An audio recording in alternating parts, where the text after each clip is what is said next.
Hello friends, welcome to Katiyar DK education point. I am Divya और आज हमारी हिंदी पेडागोजी की क्लास है। ये क्लास आपकी सीटेट पेपर 1 और पेपर 2 दोनों के लिए ही इम्पोर्टेंट है। तो चलिए अपनी क्लास को शुरू करते हैं। पहला क्वेश्चन है, भाषा की पाठ्य पुस्तक में सबसे महत्वपूर्ण पक्ष है। तो आपको बताना है कि जो भाषा की आपकी पाठ्य पुस्तक होती है उसमें सबसे महत्वपूर्ण क्या होता है। पहला ऑप्शन है आपका आकर्षक चित्र, दूसरा पाठों का उद्देश्यपूर्ण चयन, तीसरा ऑप्शन है अभ्यासों की बहुलता और डी ऑप्शन है कागज की गुणवत्ता। तो इन चारों ऑप्शंस में जो सबसे बेस्ट है, जो सबसे ज्यादा महत्वपूर्ण है, वो बताना है आपको। सबसे पहले तो हमें ये पता होना चाहिए कि बच्चों की जो पाठ्य पुस्तक है वो कैसी होनी चाहिए। बच्चों की जो पाठ्य पुस्तक है वो बच्चे के मानसिक स्तर के अनुरूप होनी चाहिए, उसके वास्तविक जीवन से जुड़ी हुई होनी चाहिए। जो आपकी पुस्तक होती है उसकी जो भाषा की शैली है वो क्या होनी चाहिए, सरल होनी चाहिए, स्पष्ट होनी चाहिए, है ना। तो एक पाठ्य पुस्तक में ये सारी चीजें तो होनी चाहिए, लेकिन इन चारों ऑप्शंस में आपको बताना है कि सबसे बेस्ट क्या है। तो ऑप्शन नंबर बी आपका करेक्ट होगा कि जो पाठ है उनका उद्देश्यपूर्ण चयन होना चाहिए। एक भाषा की पाठ्य पुस्तक में सबसे महत्वपूर्ण क्या है, पाठों का उद्देश्यपूर्ण चयन होना चाहिए, है ना। ऐसे नहीं होना चाहिए कि बहुत सारे अभ्यास उसमें दे दिए गए, ऐसा नहीं होना चाहिए, है ना। सी ऑप्शन आपका क्या कह रहा है कि अभ्यासों की बहुलता, यानी बहुत सारे अभ्यास होने चाहिए, ऐसा तो नहीं है ना। जो भी पाठ है आपके उसका जो उद्देश्यपूर्ण चयन होना चाहिए, है ना। नेक्स्ट क्वेश्चन है आपका, अहम केंद्रित भाषा की संकल्पना किसके साथ घनिष्ठ रूप से जुड़ी हुई है। पहला चॉम्स्की, दूसरा पियाजे, तीसरा स्किनर, फोर्थ ऑप्शन है वाइगोत्स्की। अहम केंद्रित भाषा की बात जो आपकी है, ईगोसेंट्रिक स्पीच की बात कौन करता है। बताइए इसमें से कौन सा ऑप्शन आपका करेक्ट होगा। इसमें ईगोसेंट्रिक स्पीच की बात करते हैं पियाजे, ऑप्शन नंबर बी आपका करेक्ट होगा। और वाइगोत्स्की किसकी बात करते हैं, प्राइवेट स्पीच की, है ना। तो वाइगोत्स्की अगर आएगा तो प्राइवेट स्पीच की बात करेंगे, और पियाजे जी अगर आएंगे तो वो ईगोसेंट्रिक स्पीच की बात करेंगे। नेक्स्ट क्वेश्चन है आपका, भाषा में सतत और व्यापक आकलन का उद्देश्य है।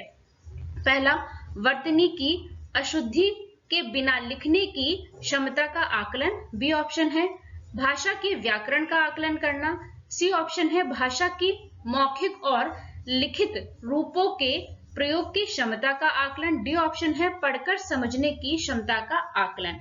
तो आपको बताना इसमें से करेक्ट आंसर क्या होगा। सतत और व्यापक आकलन का क्या उद्देश्य होना चाहिए। सतत आकलन का क्या मतलब है कि बच्चे का लगातार आकलन करना चाहिए। ऐसा नहीं है कि एक साल में सिर्फ 2 ही बार हम बच्चे का आकलन करें, ऐसा नहीं है। सतत का क्या मतलब है, लगातार बच्चे का हमें आकलन करना चाहिए। और व्यापक आकलन का क्या मतलब है कि बच्चे के किसी एक ही पहलू पर हमें अपना ध्यान नहीं देना चाहिए, उसके हमें समग्र विकास को ध्यान में रखना चाहिए, है ना। तो अब बताइए इसमें से आपका करेक्ट आंसर क्या होगा। ऑप्शन नंबर सी देखिए, भाषा के मौखिक और लिखित रूपों के प्रयोग की क्षमता का आकलन, है ना। ऑप्शन नंबर सी आपका करेक्ट होता है। नेक्स्ट क्वेश्चन है, भाषा विकास का संज्ञानात्मक सिद्धांत समर्थन करता है कि भाषा व्यक्ति की स्वाभाविक जन्मजात क्षमता होती है, बी ऑप्शन पुरस्कार तथा दंड के द्वारा सीखी जाती है, सी ऑप्शन है समाज से अंतःक्रिया के द्वारा सीखी जाती है, डी ऑप्शन है बच्चे के बोलना शुरू करने से पहले संकल्पना की समझ पर निर्भर करती है। तो आपको बताना है कि संज्ञानात्मक सिद्धांत किसका समर्थन करता है ना।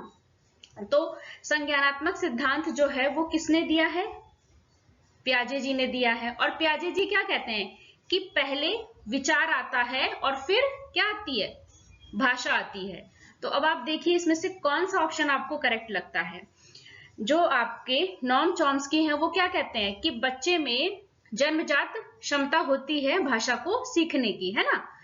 और समाज से अंतःक्रिया करके भाषा सीखता है बच्चा, ये बात कौन कहता है, वाइगोत्स्की कहते हैं, है ना। ऑप्शन नंबर डी क्या है, बच्चे के बोलना शुरू करने से पहले संकल्पना की समझ पर निर्भर करती है। तो यही आपका सही ऑप्शन होगा, ऑप्शन नंबर डी। संज्ञानात्मक विकास का सिद्धांत समर्थन करता है कि भाषा बच्चे के बोलना शुरू करने से पहले संकल्पना की समझ पर निर्भर करती है। नेक्स्ट क्वेश्चन है आपका, भाषा शिक्षण का संप्रेषण परक उपागम। पहला ऑप्शन है भाषिक संरचनाओं की जानकारी पर बल देता है। बी ऑप्शन है संदर्भ में भाषा प्रयोग की कुशलता पर बल देता है। सी ऑप्शन है मातृभाषा प्रयोग का निषेध करता है। डी ऑप्शन है बोलना कौशल पर बल देता है। तो संप्रेषण का क्या मतलब होता है? संप्रेषण का मतलब क्या होता है? बातचीत करना, है ना। तो इसका करेक्ट आंसर क्या होगा? संप्रेषण परक उपागम जो है आपका, वो क्या कहेगा बताइए? संदर्भ में भाषा प्रयोग की कुशलता पर बल देगा। यही तो होगा ना इसका। ऑप्शन नंबर बी आपका करेक्ट हो जाता है कि संदर्भ में भाषा के प्रयोग की कुशलता पर बल देना चाहिए। बच्चे को भाषा का प्रयोग करना आना चाहिए, उसको ये पता होना चाहिए कि हमें कैसे बातचीत करनी है, किस तरीके के शब्दों का इस्तेमाल हमें करना है ना। वो अपनी बात को दूसरे के समक्ष प्रस्तुत कर पाए, है ना। नेक्स्ट क्वेश्चन है आपका, भाषा की पाठ्यचर्या का उद्देश्य विभिन्न प्रयुक्तियों पर अधिकार का विकास करना है। इसका क्या अर्थ है? पहला, शिक्षार्थी विभिन्न विषयों की विषय वस्तु के अनुरूप भाषा को समझते और प्रयोग करते हैं। बी ऑप्शन है शिक्षार्थी विज्ञान और सामाजिक विज्ञान की विषय वस्तु समझते हैं। सी ऑप्शन है शिक्षार्थी रोजमर्रा में संप्रेषणात्मक उद्देश्यों तथा कार्यों के लिए भाषा का उपयोग करते हैं। डी ऑप्शन है विभिन्न भाषाओं में भाषा प्रयुक्तियां सीखते हैं। तो अब आप बताइए इसमें से करेक्ट ऑप्शन क्या होगा? इसमें आपका करेक्ट आंसर है ऑप्शन नंबर ए, शिक्षार्थी विभिन्न विषयों की विषय वस्तु के अनुरूप भाषा को समझते और प्रयोग करते हैं। नेक्स्ट क्वेश्चन है आपका, प्राथमिक स्तर पर एक शिक्षक आदर्श वाचन, आदर्श लेखन और आदर्श पठन को महत्व देता है। वह शिक्षक निम्न में से किस मनोवैज्ञानिक से प्रेरित है? वाइगोत्स्की, स्किनर, चॉम्स्की या फिर जीन पियाजे। तो आदर्श वाचन, आदर्श लेखन, आदर्श पठन बच्चा कब सीखेगा? जब बच्चा टीचर को बोलते हुए सुनेगा। एक शिक्षक आदर्श वाचन करता है और बच्चा उसकी नकल करता है, तभी तो वो सीखेगा। तो इसका बच्चा अनुकरण करके सीखता है, ये बात किसने कही? स्किनर ने। तो आपका करेक्ट आंसर हो जाएगा option number B, Skinner. Next question है आपका, कक्षा 6 की एक अध्यापिका अपनी कक्षा में निम्नलिखित कार्य करवाती है। 8 वाक्यों के एक छोटे से अनुच्छेद को 2 भागों में बांटा गया और जोड़े में बैठे प्रत्येक विद्यार्थी को हर दूसरा वाक्य दिया गया।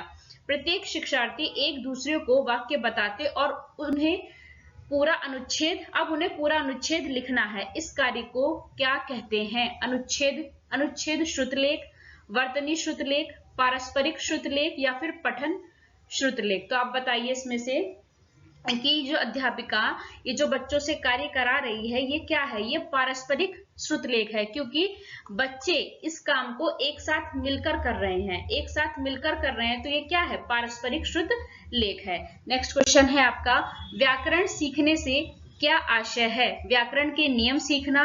दूसरा ऑप्शन है सर्वप्रथम नियम सिखाना और बाद में उसका प्रयोग कर सकना। सी ऑप्शन है अर्थ से संदर्भ में प्रयोग करना सीखना।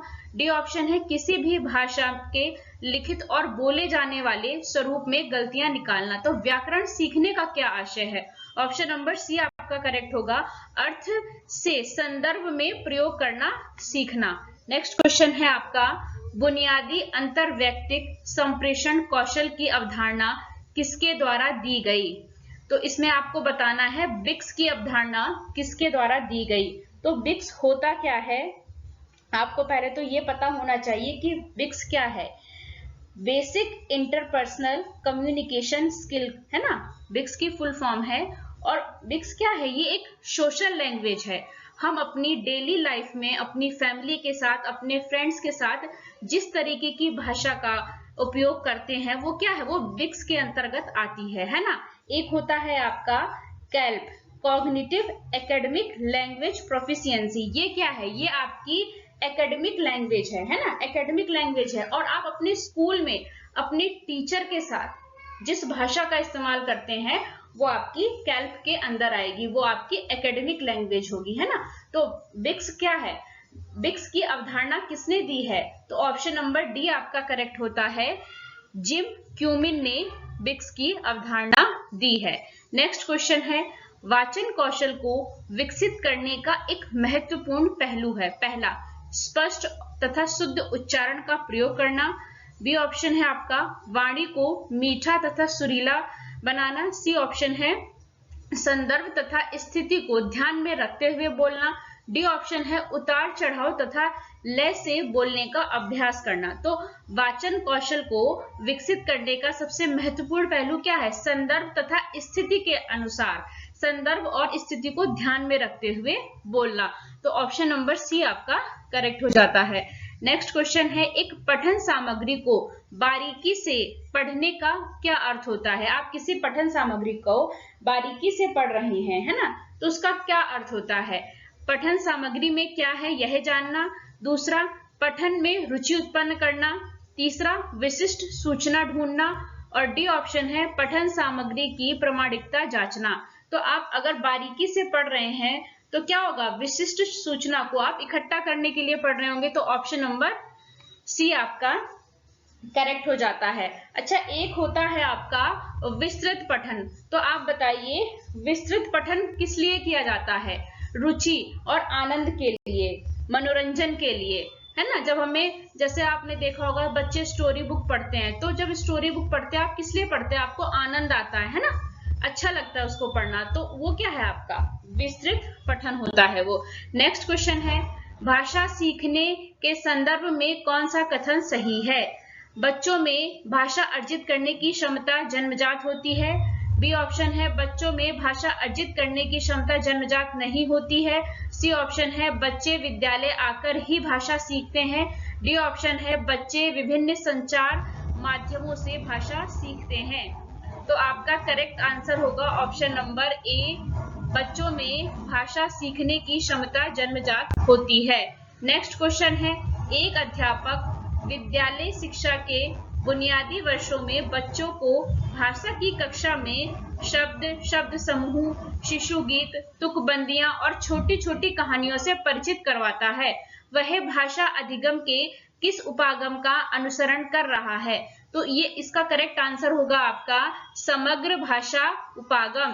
टीचर समग्र भाषा उपागम का उपयोग कर रहा है, क्योंकि वो बच्चों को शब्द, शब्द समूह, गीत, तुकबंदियां, कहानियां सबसे परिचित करा रहा है। तो क्या कर रहा है? समग्र भाषा उपागम का उपयोग कर रहा है। नेक्स्ट क्वेश्चन है, लक्ष्य भाषा सीखने में शिक्षार्थियों की मातृभाषा के हस्तक्षेप की अनुमति न होने वाली शिक्षण पद्धति को क्या कहते हैं? सबसे पहले तो आपको ये पता होना चाहिए कि लक्ष्य भाषा किसे कहते हैं। जो आपकी सेकंड लैंग्वेज होती है उसी को हम क्या कहते हैं? लक्ष्य भाषा, टारगेट लैंग्वेज आपकी। जब हम लक्ष्य भाषा सीखते हैं और उसमें आपकी मातृभाषा, आपकी मदर टंग का हस्तक्षेप नहीं होता है और आप डायरेक्ट लक्ष्य भाषा को सीखते हैं, डायरेक्ट उस सेकंड लैंग्वेज को सीखते हैं, तो ये शिक्षण पद्धति को क्या कहा जाएगा बेटा? इसको डायरेक्ट मेथड कहा जाएगा, प्रत्यक्ष पद्धति कहा जाएगा। ऑप्शन नंबर ए आपका करेक्ट होगा। वीडियो अच्छी लगे तो लाइक करें, शेयर करें, चैनल को सब्सक्राइब करें। Thanks for watching this video.